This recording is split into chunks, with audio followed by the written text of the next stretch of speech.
Bonjour! Dans l'épisode d'aujourd'hui, je vous invite à une session live qui s'est tenue dans le groupe de la communauté de l'Académie GCSI, dans lequel on discute d'un thème propice à susciter des opinions diverses. Notre sujet, un type d'aide à l'écriture. Les petits embouts qui s'installent sur le crayon pour améliorer l'appréhension. Et c'est de ça qu'on va parler. D'abord, est-ce utile, ces adaptations-là? Et dans la positive, c'est pour qui? Et c'est pour quand? Nous, en ergothérapie, on est très concernés par ce sujet-là parce que, d'une part, nous conseillons les parents et les enseignants en lien avec la préécriture et l'écriture, et d'autre part, on reçoit dans nos cabinets les enfants en difficulté pour de l'intervention. En discussion aujourd'hui, vous entendrez de nouveau Françoise Brisson, ergothérapeute française qui avait déjà participé avec nous à l'épisode sur les enfants qui bougent trop, et Véronique Grandmont, ergothérapeute québécoise, ici avec moi à l'Académie de formation. Je dois vous dire que cette discussion a été particulièrement stimulante, riche en réflexion et information. Alors, vous allez adorer. Bonne écoute! Et juste au cas où ceci est ton premier épisode, Bouger pour grandir est conçu pour stimuler les réflexions et répondre aux questions des professionnels de la santé, de l'éducation et bien sûr des parents qui accompagnent les enfants dans leur développement moteur, mais pas que. Et moi, je m'appelle Josiane Caron-Santa, je suis ergothérapeute québécoise, canadienne, formatrice internationale dans le domaine du développement de l'enfant, autrice du livre Bouger pour grandir, le petit cousin du podcast et surtout passionnée de faire connaître la facette pédiatrique de mon métier, l'ergothérapie. Sans plus tarder, poursuivons avec l'épisode d'aujourd'hui. Les pour, les contre, l'importance, les enjeux de proposer, d'utiliser des adaptateurs de crayons. Avec d'autres termes qu'on entend souvent peuvent être les embouts de crayons. Oui. J'ai entendu guide doigt. Et parfois, on dit juste aide à l'écriture, bien que les adaptateurs, c'est un type d'aide à l'écriture. Il y en a d'autres. On pourrait peut-être commencer par cet enjeu-là, dans le fond. Si on n'est pas certain, si on n'est pas dans un contexte d'évaluation, on n'est pas un ergothérapeute et on est face à un enfant, on a sous la main des adaptateurs. Est-ce qu'on lui dit, peux-tu essayer? Voici, est-ce qu'il y a des enjeux? Est-ce qu'il peut y avoir des impacts négatifs à essayer et à utiliser un adaptateur dans ce contexte-là? Moi, j'aime ça comparer ça à des orthèses plantaires. En fait, OK, là, il faut relativiser parce que c'est sûr que, tu sais, je sais qu'il y a certains pays, certaines conditions, certaines où est-ce que l'accès à des services est extrêmement difficile, puis à ce moment-là, ils vont avec les moyens du bord, puis ben si on revient à nous dans notre quotidien, on a accès à ces services-là, puis tu sais, dans le fond, les orthèses, c'est sûr que t'arriverais pas, puis tu dirais à l'enfant... Tiens, choisis-toi une orthèse, voir si c'est confortable. Parce que il faut analyser la biomécanique pour voir un peu plus. Fait que c'est ça que je pense. Ben, en fait, j'ai jamais utilisé cette analogie-là, mais je trouve que c'est excellent. Parce que qu'est-ce qui arrive si un enfant utilise une orthèse plantaire et qu'il n'en a pas besoin? Quand il y a quelque chose, notre corps va s'adapter à ce qu'on propose. Mais si à la base, ce qui était nécessaire, c'était pas ça, peut-être que tu vas créer une deuxième problématique où tu vas comme... Tu sais, fait que je pense qu'à la base, ça vaut la peine de se pencher sur la biomécanique derrière ce qui est causatif, là. C'est vrai que c'est intéressant parce que souvent, on va peut-être pas jusqu'à la biomécanique. On va en mettre un embout. Enfin, on regarde comment l'enfant il positionne le doigt. Et puis, on se dit, tiens, tu peux peut-être essayer ça, mais moi, je sais que je pousse peut-être pas jusqu'à la biomécanique. Ça dépend toujours du temps, puis comme je disais, il y a toujours, tu sais, en ergo, on considère toujours les facteurs, le temps, les ressources, les moyens, à quoi on a accès en premier avant de décider où est-ce qu'on s'en va. Mais s'il y a des choses qui est possible, puis plus qu'on a des connaissances sur le sujet, plus vite on peut agir. C'est sûr que quand on a moins de connaissances, on fait comme on peut, mais tout à fait. Puis, lorsqu'on parle d'orthèse, on parle de compensation pour un enfant qui n'a pas développé suffisamment d'arche ou de forme dans son pied pour avoir une démarche qui va être optimale, qui va être efficace. Donc, on parle du développement qui a quelque chose qui a manqué, soit par la musculo-squelettique naturelle de cet enfant-là, soit qu'il y a une hypotonie, soit qu'il y a, peu importe la condition, mais il va avoir derrière ça un médecin qui va avoir jugé que cet enfant-là n'est plus à un stade de développer ceci et il faut une compensation pour améliorer la fonction. De là, dans un contexte où l'enfant n'a pas une maladie, où clairement on connaît le prognostic et l'évolution au niveau du pied, on donnera pas une orthèse plantaire à un enfant typique qui est encore chambranlant et qui a encore le pied plutôt plat à 13 mois, par exemple. On sait qu'il va marcher, on sait qu'il va développer sa musculature et on sait que les arches vont finalement arriver. Donc, c'est un peu la même chose du côté de la prise du crayon. C'est que la prise du crayon se développe au fur et à mesure, va prendre de la maturité au fur et à mesure où l'enfant va raffiner ses manipulations, va multiplier les expériences. C'est ça, il va développer la dissociation des deux côtés de sa main, la capacité de dissocier d'une manière, à prendre un crayon d'une manière efficace et à faire les mouvements requis éventuellement au niveau du crayon pour que ça soit efficace. Et de là, je trouve vraiment intéressant de garder en tête que l'objectif, ce n'est pas une position ni une disposition des doigts, c'est une prise du crayon fonctionnelle et on appelle ça prise du crayon, mais c'est un peu comme une posture des doigts sur le crayon. C'est quoi la différence entre une position puis une posture? La position, c'est statique et une posture, c'est dynamique. Beaucoup d'enfants, si on leur dit place tes doigts comme ça, clique, on prend une photo, on fait wow, il tient bien le crayon. C'est une fois. Et on lui dit, c'est ça, coloris. Reproduit. Ben là, ça revient à quelque chose de fonctionnel pour lui. Si on teint nos cheveux d'une autre couleur, moi, je demeure quand même une brunette à l'essence et non une rouquine ou une blonde. Donc, si je prends un adaptateur de crayon et que l'outil en question me permet de placer mes doigts comme il faut, je vais avoir l'air de bien tenir mon crayon. Mais est-ce que cette prise du crayon-là s'en trouve plus fonctionnelle au-delà d'être plus belle, d'être plus jolie, acceptable du point de vue de ce qu'on trouve plus fonctionnel? Mais c'est qu'on veut s'assurer que l'outil, si on le fournit, va mener à la fonction, à une amélioration de la fonction qui est le dynamisme de la prise du crayon. Et de là, il y a une question d'âge dans tout ça, parce que tout comme l'orthèse plantaire, bien, si c'est un enfant qui a encore le potentiel de développer sa motricité fine et de faire beaucoup d'expériences avec des crayons, ben, je pense qu'il faut mettre le contexte puis créer des opportunités pour que l'enfant arrive naturellement, parce qu'à partir du moment où on lui met son tuteur et son orthèse, il va arrêter son développement. Ben, le sujet avec, mais pas nécessairement développer les... Mais le fait de bien l'analyser avant, là, justement, de recommander ça, ça a comme pour avantage que si on a à développer à procurer encore des opportunités pour que ça se développe, mais si la personne a besoin de sensations tactiles ou plus de sensations proprioceptives, on va se douter aussi, ça va être intéressant de comprendre que la personne, comme ça, elle va fonctionner mieux si on lui apporte plus de ça. C'est sûr que si on le compense tout de suite, pas donner, dans le fond, l'opportunité de découvrir ça. C'est ça que je voulais dire, en fait. Et puis parfois aussi, moi, j'ai trouvé que il y avait parfois des enfants, ils écrivaient et puis l'écriture, elle était vraiment pas jolie. Enfin, c'était pas lisible, et il y avait pas de confort non plus. Donc, ils arrêtaient très vite parce que ça les fatiguait.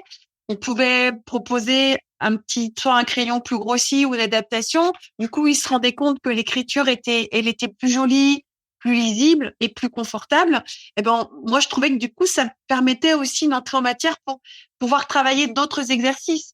Par contre, ce que tu disais, c'est vrai qu'il faudrait peut-être pas le laisser tout le temps parce que du coup, on pâlit tout le temps, mais du coup, ça peut permettre de se dire, tiens, tu vois, si on travaille des petites choses de forcer ton doigt, de ressentir, ça pourra faire qu'après, on pourra enlever cet adaptateur et tu pourras le faire tout seul, parce qu'après, le but, c'est peut-être dans n'importe quel endroit, au supermarché, quand t'es plus grand, d'écrire sans l'adaptateur aussi. Enfin, moi, je trouvais que parfois, c'est ça. Je trouve que, à bout, j'ai l'impression que les adaptateurs plantaires, nous, on les fait pas, les ergots pour les pieds. Donc, du coup, on se pose même pas la question. Mais non plus, c'était juste une analogie. Ouais, mais je comprenais ce que tu veux dire. Du coup, on va très, très facilement aller chercher l'adaptateur pour les crayons ou trouver des crayons. Moi, parfois, aux parents, je dis, il y a une marque chez nous, c'est les Crayola aussi que vous avez. Ils sont plus gros et ils ont déjà des tout petits trous dedans. Donc, quand un enfant est plus petit, déjà d'emblée, c'est pas vraiment une adaptation. C'est un crayon qui est un peu plus modelé que les autres. Et du coup, les doigts se posent déjà bien et parfois, ça aide pour après. Mais là, moi, je trouve que c'est même pas une adaptation, ça aide à l'apprentissage de poser bien les doigts. Enfin, puis il y a des enfants qui posent très mal leurs doigts, ils écrivent aussi très bien, c'est confortable. Mais dans le commerce, il existe de plus en plus de choses justement disponibles pour les variétés de physiologie ou ou l'enfant rendu dans son développement, excusez. Mais t'as amené un nouveau point qui est d'emblée, si ça a été proposé à l'enfant parce quelqu'un a jugé que ça serait un bon outil, il faut que l'enfant aime l'outil, il faut que ça l'amène, parce que sinon, plus d'engagement et de plaisir dans son activité d'écriture. S'il n'est pas confortable, ça nous dit directement que c'est pas le bon outil, le bon adaptateur, peut-être, ou tout simplement pas le bon outil pour compenser. Oui, tout à fait. Et de là, le suivi est important lorsqu'on le propose à un enfant, mais de pouvoir voir comment ça va, est-ce qu'il l'utilise, d'avoir sa rétroaction par rapport à ça et ce que ça donne comme impact. Et l'impact peut être immédiat au niveau de mieux positionner les doigts. Et comme on disait tout à l'heure, il faut que ça se traduise en impact fonctionnel et il faut que ça se traduise aussi en impact fonctionnel au fil des années. Et de là, si on le donne très jeune à un enfant qui a pas beaucoup d'exigences avec son crayon, son écrit, peut-être autour de 7 ans, de 8 ans, l'enfant, il n'y a pas beaucoup de demandes qu'on lui fait au niveau de la vitesse et peut-être que l'outil n'est pas soutenant pour avoir une écriture rapide, automatisée et tout ça, mais qu'on ne pourra pas voir cet impact-là qui limite s'il est trop jeune. Et fait que je pense qu'il faut vraiment le voir comme un outil de compensation qui va venir après une analyse clinique des besoins de l'enfant. Si c'est proposé, qu'on accompagne l'enfant pour s'assurer que l'outil fait le travail et que l'enfant est heureux dans son utilisation et fait des essais avec un ou plusieurs selon ce que l'ergothérapeute va proposer. Oui, parce que tu sais, c'est sûr que tu peux pas laisser comme un enfant avec pour 2-3 semaines puis pas d'autres opportunités si jamais c'est la voie que tu veux emprunter. Tu peux pas. Il y a des fortes chances que l'enfant soit pas confortable, pas satisfait, pas motivé, pas. C'est vrai qu'il faut que ça soit. Si tu t'en vas vers cette option-là, il faut que ça soit quelque chose qui est expérimenté live en ergothérapie de plusieurs manières, puis toujours selon les choses qu'on a trouvées au bilan. Oui, et d'impliquer l'enseignant et le parent aussi, avoir des connaissances de base. Si on a, par exemple, un enfant qui bloque beaucoup, je dis pas que cette prise du crayon-là ne peut pas être fonctionnelle, mais je prends comme pour exemple. Donc, cet enfant-là qui a une prise du crayon qui est peut-être un peu atypique et rigide et qui, disons, est associée, pas nécessairement à la cause, mais associée à des problèmes de lisibilité, de confort, de vitesse, ben, l'enfant n'a pas choisi de tenir son crayon comme ça pour déranger. Savais-tu que l'Académie a créé un guide super pratique du développement moteur de l'enfant? Concrètement, c'est quoi? C'est une liste des jalons de motricité globale et de motricité fine, étape par étape, âge par âge. Alors, si tu ne l'as pas encore, viens rejoindre ma communauté et récupérer ton guide. C'est gratuit au josianecaronsanta.com/guide. L'enfant n'a pas choisi de tenir son crayon comme ça pour déranger les gens. C'est que ça joue une fonction. C'est un enfant qui se sent pas stable dans sa main et qui vient serrer, chercher de la stabilité. Donc, moi, quand je lui propose, disons, un adaptateur au hasard, que je lui dis, regarde, tu peux bien placer tes doigts, ton pouce va pas aller par-dessus, ben, je viens peut-être de lui enlever la stabilité qu'il avait et le rendre plus susceptible à la fatigue parce que maintenant, sa commissure du pouce est obligée d'être ouverte. Il est mieux placé, mais il n'a pas plus la stabilité articulaire ou les muscles ici dans sa commissure du pouce pour tenir ça. Et je vais juste dire un autre petit point où quand c'est pas bien suivi avec l'école, ben moi, j'ai déjà vu un enfant qui me dit oui, je l'utilise tous les jours et il tenait comme ça. Oui. Donc, c'est pas le bon adaptateur, c'est pas le bon outil. Non. Ben, c'est pour ça que j'allais dire ce que Françoise a dit tantôt. Oui. Je pense que c'est vraiment une des bonnes façons d'aborder ça, là, du fait que, bon, si on pense que un adaptateur, ça peut être intéressant, mais que l'enfant est impliqué dans un processus où quand il est avec nous, il en essaie plusieurs, mais en même temps, on développe sa motricité sous-jacente. Puis on lui dit, fait que dans le fond, l'enfant, il y a comme plein d'opportunités pour lui. Puis au final, c'est sûr que ce qui va le mieux lui convenir. Puis il va sentir plusieurs opportunités. Il va sentir aussi que sa motivation, il y a plus de chances que sa motivation pour écrire soit plus grande en fonction de différentes opportunités là.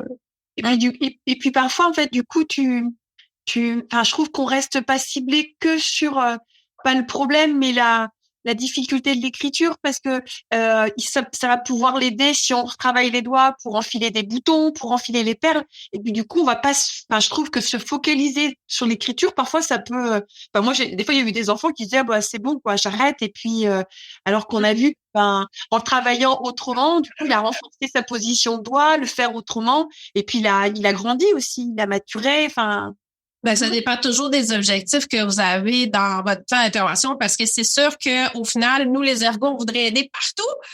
Oui. Mais comme des fois, il faut prioriser des objectifs. Ouais. Mais c'est pas dit que l'enfant ou la famille change l'objectif de dire, ben là, j'ai plus envie de faire ça. Là, moi, ce qui est le plus important pour moi, là, pour nous, c'est ça. Fait que oui, effectivement, ça peut aller déboucher sur d'autres. Il y a l'instituteur qui va dire moi c'est ça, il y a d'autres personnes qui interviennent aussi quoi. Puis l'enfant au milieu parfois il est perdu hein.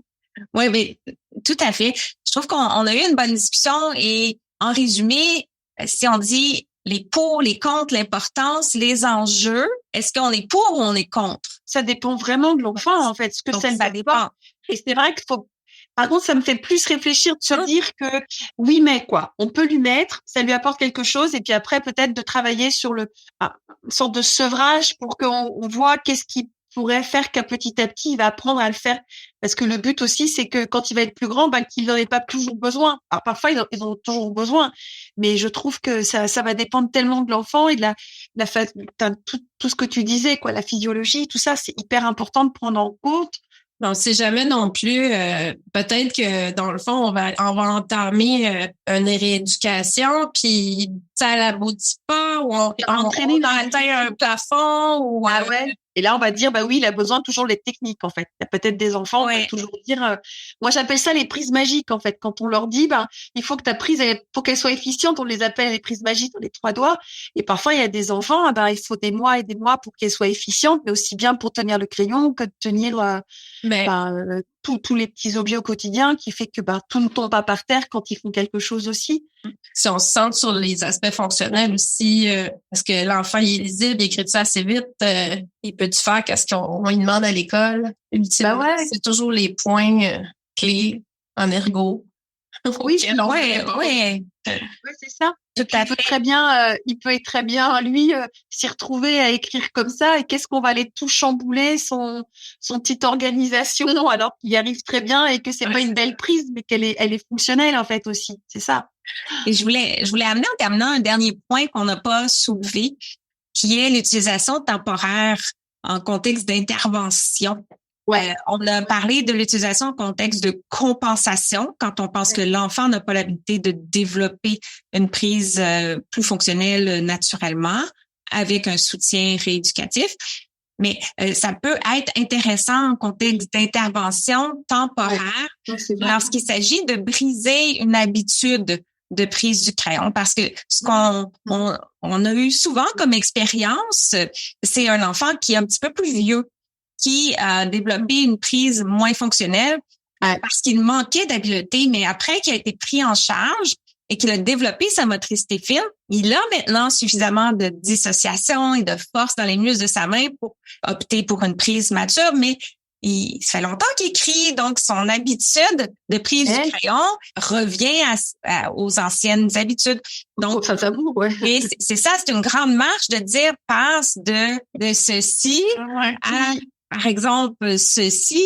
Alors, à ce moment-là, si on met un entre-deux qui vient briser la première prise, qui est moins fonctionnelle, s'il y a un gros outil comme ça ici et il n'arrive plus à tenir le crayon de la manière précédente. Donc, l'utilisation peut être temporaire, justement, et graduellement diminuer en fonction du plan qui aura été fait avec l'enfant. Par exemple, on l'utilise tous les jours cette semaine. La semaine prochaine, on l'utilise seulement pendant les travaux à la maison. Puis ensuite, on l'utilise plus.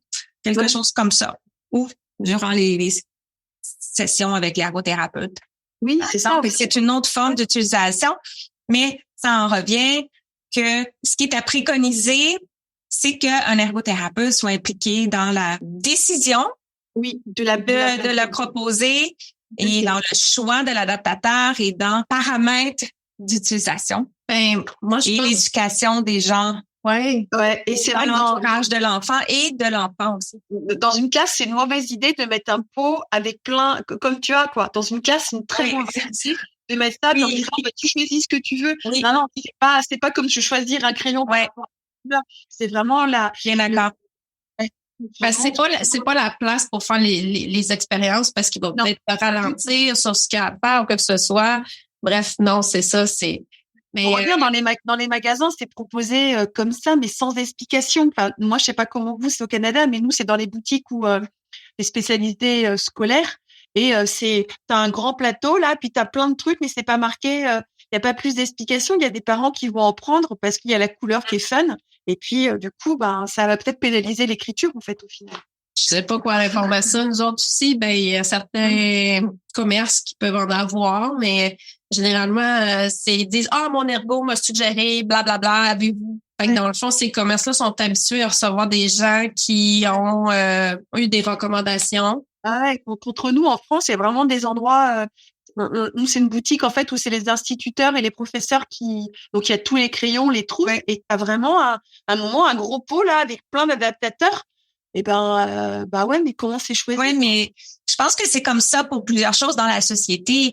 Donc, des produits naturels, des vitamines en pot, des choses comme ça. Je veux dire, je pense que c'est d'avoir le discernement d'aller consulter un professionnel pour savoir ce dont on a besoin et si c'est adéquat, même si c'est en vente libre. Moi, ce que j'allais dire, c'est que justement, tu sais, comme on a la chance d'avoir des professionnels qui s'occupent de ça, puis on a cette ressource-là, puis je me dis, c'est se faciliter la vie, c'est augmenter nos chances d'être plus motivés à écrire, tu sais. Pourquoi pas passer par là?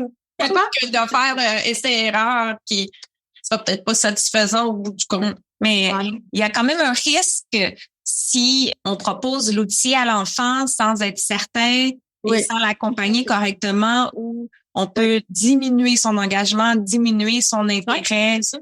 On complique son geste moteur dans certains cas.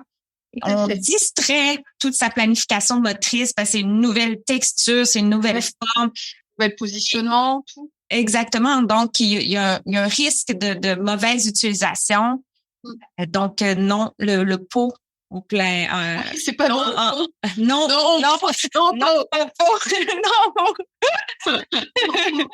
Grand merci de votre participation. Merci. Françoise de quelle région? Bretagne, en France, en Europe. Et Véronique de l'Académie Bye! La bonne journée à vous. Au revoir! Merci d'avoir écouté et à bientôt pour notre prochain épisode. Et d'ici là, vous pouvez me retrouver quotidiennement sur les réseaux sociaux, consulter mon blog et profiter de mes ressources gratuites en joignant ma communauté au josiannecaronsanta.com/guide. Le podcast Bouger pour grandir est une production de l'Académie de formation JCSI, des formations en ligne sur le développement et fonctionnement de l'enfant de la perspective de l'ergothérapie.